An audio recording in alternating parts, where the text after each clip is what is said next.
Hello guys, तो आइए देखते हैं जेई मेंस का एक पीवाईक्यू है। यहाँ पे लिमिट का क्वेश्चन है ये। एक बार अगर आप सही से क्वेश्चन देखो तो जनरली आपको प्रैक्टिस करते टाइम पता चला होगा कि ऐसे क्वेश्चन को हम लोग सीरीज एक्सपांशन से करते हैं ना। तो आइए सॉल्व करते हैं। तो ये 0/0 फॉर्म का लिमिट है। एक बार देखो एक्स का वैल्यू अगर हम 0 डाल रहे हैं यहाँ पे और यहाँ पे, तो दोनों ही 0 है। नहीं, चलिए तो सिंप्लीफाई कर लेते हैं इसको एक बार। लिमिट x टेंस टू 0, ये है 1 माइनस कॉस 2x ना।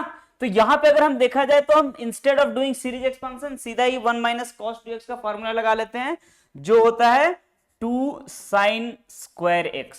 करेक्ट। और ऊपर है e रेज टू ax। तो अगर आप देखो इसको, तो इसको मैं इस तरीके से भी लिख सकता हूं, sine square x upon x square into x square. अगर हमने ऐसा किया तो ये वाला लिमिट हो गया sine x upon x the whole square, जो कि बेसिकली होता 1 ही है ना। तो डिनोमिनेटर में अगर अपन देखें तो सिर्फ एक्स स्क्वायर टर्म ही है ना। तो जब भी ऐसा लिमिट हो और हमें सीरीज एक्सपेंशन लगाना हो, तो आपको पता है कि सीरीज एक्सपेंशन के जो फॉर्मूले हैं उसमें इनफाइनेटली मेनी टर्म्स हैं, राइट। बट आपको ध्यान ये रखना है कि जो डिनोमिनेटर वाला टर्म है वो सिर्फ एक्स स्क्वायर है। तो सीरीज एक्सपेंशन में आप सिर्फ एक्स स्क्वायर तक के ही टर्म्स को लिखो, एक्स्ट्रा टर्म लिखने का कोई जरूरत नहीं है। तो यहाँ पे कौन कौन से फंक्शन है बच्चा? e की power ax, we have cos bx, और ये फिर से e की पावर माइनस cx ना। तो तीनों का एक्सपेंशन हम लिख लेते हैं, बट कहां तक?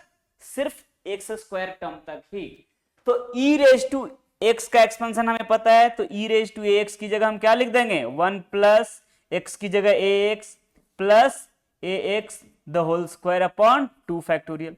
वहीं पे cos bx है, तो cos bx का सीरीज एक्सपेंशन हमें पता है, वो होता है 1 minus x square by 2 factorial, but x की जगह पे है bx, तो bx the whole square upon 2 factorial.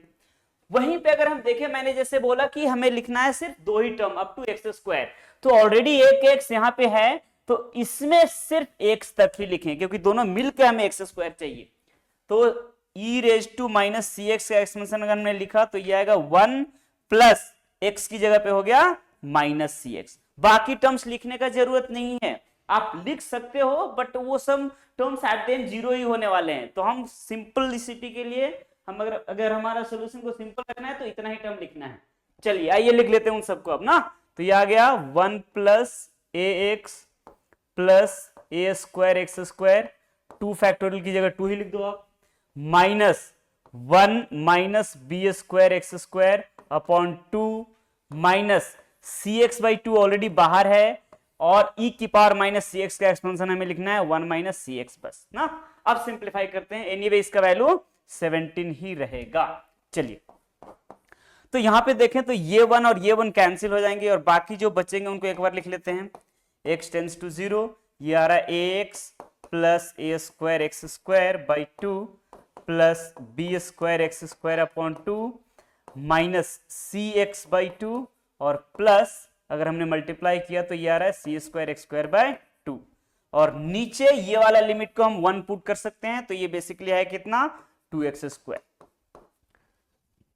चलिए इसको और सिंप्लीफाई कर लेते हैं।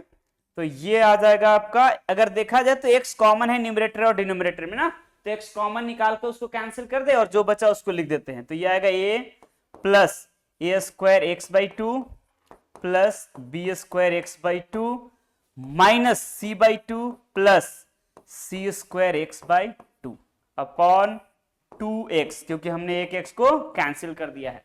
अब फिर से देखते हैं, जब हम x का वैल्यू 0 डाल रहे हैं तो डिनोमिनेटर फिर से 0 आ रहा है, बट एक बार चेक करते हैं न्यूमरेटर को ना। तो न्यूमरेटर में अगर हमने x का वैल्यू 0 डाला तो देखो बच्चा, ये तो 0 हो जाएगा, ये 0 हो जाएगा, ये 0 हो जाएगा, बट बचा क्या? a minus c by 2। अब प्रॉब्लम है, अगर डिनोमिनेटर 0 है और न्यूमरेटर नॉन 0 है तो वो नंबर नॉट डिफाइंड होगा। बट हमें दिया हुआ है क्वेश्चन में क्या, कि जो आंसर है इस लिमिट का वो है 17, और वो तभी हो सकता है जब ये इनडिटरमिनेट फॉर्म हो। दैट मींस अगर डिनोमिनेटर 0 है तो न्यूमरेटर भी 0 होना चाहिए। तो इस लिमिट को एग्जिस्ट करने के लिए हमारा जो कंडीशन आना चाहिए, क्या होना चाहिए? a माइनस सी बाई 2 का वैल्यू 0। करेक्ट। मतलब अगर हम सॉल्व कर पाए तो यहां से c का वैल्यू क्या आना चाहिए? 2a। तो अब हमने क्या कर दिया है, a माइनस सी बाई 2 का वैल्यू 0, मतलब ये दोनों मिलके गायब हो गए, और जो बचा उसको एक बार लिख लेते हैं। ये हो गया x टेंस टू 0, हमारा टर्म था a square by 2 plus b square by 2 plus c square by 2 और उन सब के साथ में x था तो यहाँ पे x रहने देते हैं upon x is equal to 17। इसको और इसको कैंसिल कर देते हैं तो हमारा जो लिमिट बचा वो बना a square plus b square plus c square by 2 और ये आ रहा है, अच्छा 1 more 2 was there, so denominator में हमारा रह गया 4 और ये हो गया 17 के बराबर। So we have got a square plus b square plus c square is equal to 68, correct.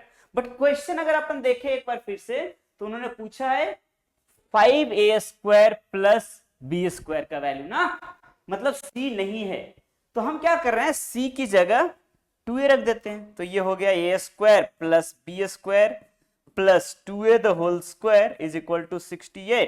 तो ये 2a the whole square 4a square और ये मिलके हो गया 5a square plus b square और इसी का वैल्यू वो पूछ रहे हैं। तो इस क्वेश्चन का फाइनल आंसर हो जाएगा आपका 68। In recent